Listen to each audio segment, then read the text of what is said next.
नमस्कार, मैं शारदा पांडे आसान ज़िंदगी की इस एपिसोड में आपका स्वागत करती हूँ। जैसा कि पर्वों त्योहारों का महीना चल रहा है, आपको सभी वीडियो दे रही हूँ। कार्तिक का महीना चल रहा है। कार्तिक स्नान भी आप लोग सभी लोग भक्त लोग कर रहे होंगे, जो करना चाहते हैं, जो आलसी नहीं होंगे वही कर रहे होंगे। अब मैं आपको दूंगी अहोई अष्टमी पूजा व्रत का पूरी विधि। और अहोई अष्टमी 13 अक्टूबर 2025 दिन सोमवार को मनाई जाएगी। सबसे पहले आप हमारे चैनल आसान ज़िंदगी को सब्सक्राइब कर लें, हाइप कर लें, तो आपको आगे सभी वीडियो मिलते रहेंगे। जो नए लोग जुड़े हैं हमसे, जो अपने माता पिता से दूर हैं, परदेश में हैं, पति के साथ हैं, विदेश में हैं, तो उनके लिए जो अहोई अष्टमी का व्रत करते हैं, पूजा करते हैं, पूर्व या उत्तर की दीवार में। बहुत लोग बोलते हैं पूर्व उत्तर, अभी तो गूगल है, तमाम ऐसे यंत्र आ गए हैं कि आपको उत्तर दक्षिण पूर्व पश्चिम खुद ही बता देंगे। अगर आप पूर्व की तरह मुंह करके खड़े होगे तो आपका दाहिना हाथ दक्षिण होगा, बायां हाथ उत्तर होगा, अब पीठ के पीछे पश्चिम होगा। ये नियम है। पूर्व या उत्तर की दीवार को साफ कर लें, जाला वगैरह न रहे, गंदगी न लगी रहे दीवार में। उसमें अहोई माता का फोटो लगाएं। पहले तो चित्र वगैरह लगाते थे, स्याऊ माता, उनके बच्चों का भी फोटो लगाएं। और आपके घर में जो पुत्र हैं, जिठानी के, देवरानी के, जितने भी पुत्र हैं, उन सभी पुत्रों के नाम कागज में लिख के चिपकाएं। क्योंकि दीवार में जब लिखते हैं तो बाद में दीवार पोती जाती है, करी जाती है, तो नाम नहीं मिटना चाहिए। कागज में लिख के चिपका लें। उनको भी नामों पर तिलक करके उनका भी आशीष दिलवा दें। तो आपको अहोई अष्टमी के बारे में बता रही हूँ। अहोई अष्टमी माता को सभी चीज़ें 8 चढ़ती हैं, यानी 8 अनाजों का भोग लगता है। ऋतु फल, जो अभी ऋतु में फल, इस ऋतु में जो भी फल है, 8 फलों का भी माता रानी को भोग लगता है। जैसे अनार फल का भोग लगाने से संतान की लंबी आयु होती है, सिंघाड़ा फल का भोग लगाने से संतान के सभी जो कामना होती है आगे वो पूर्ण होता है। ऐसे सभी फलों का, मौसमी फल हुआ, सेब फल हुआ, सभी फलों का अलग अलग महत्व है।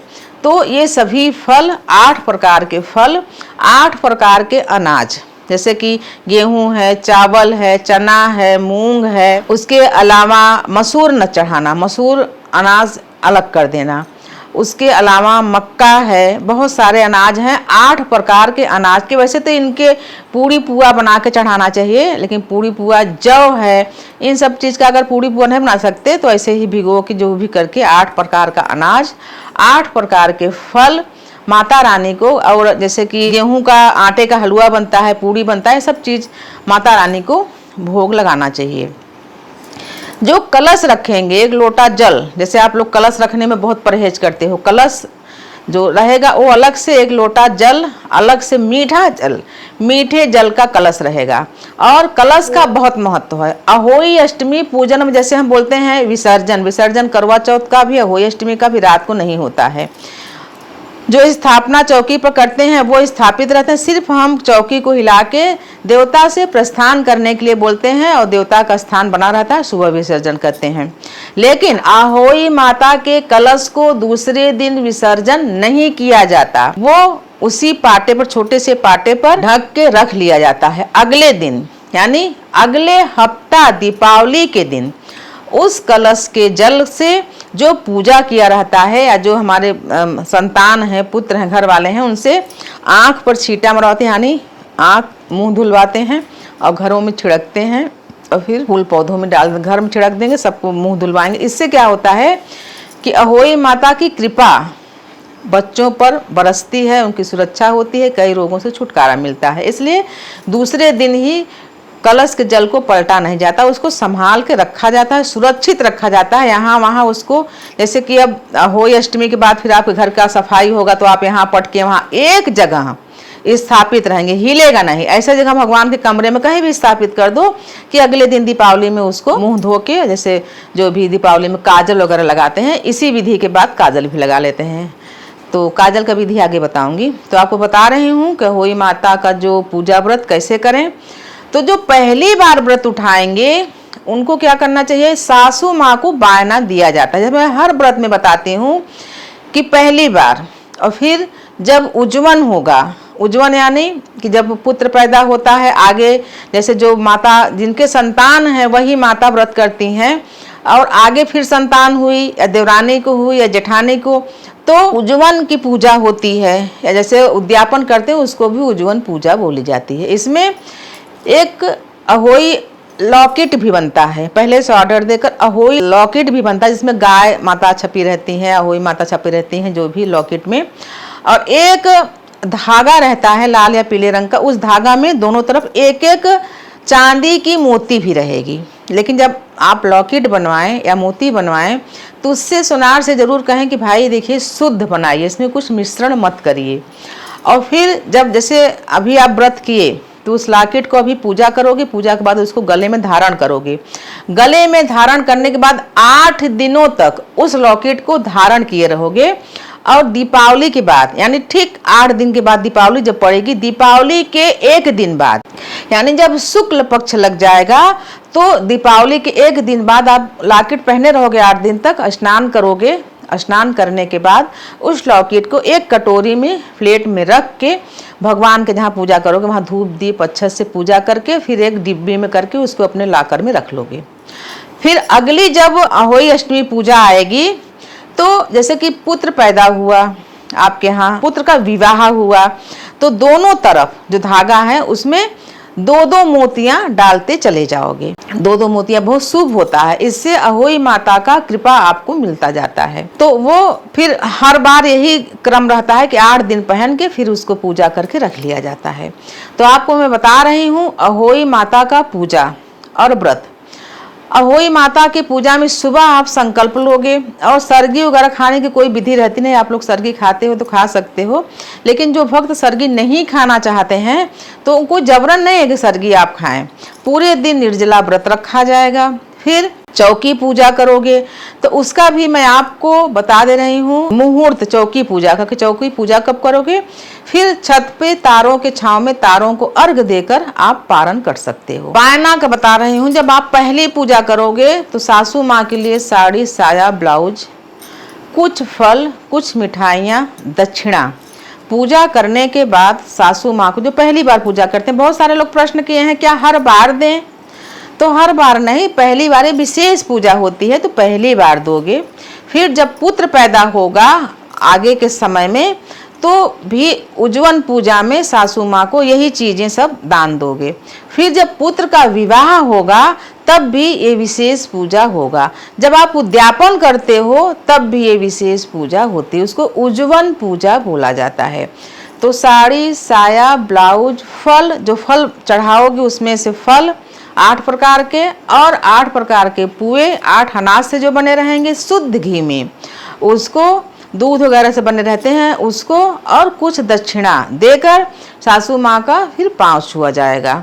ये विशेष पूजा में हर साल। आप देने से क्यों घबराते हो, क्यों आप देने के लिए नहीं सोचते हो? आप देने के लिए सोचो तो।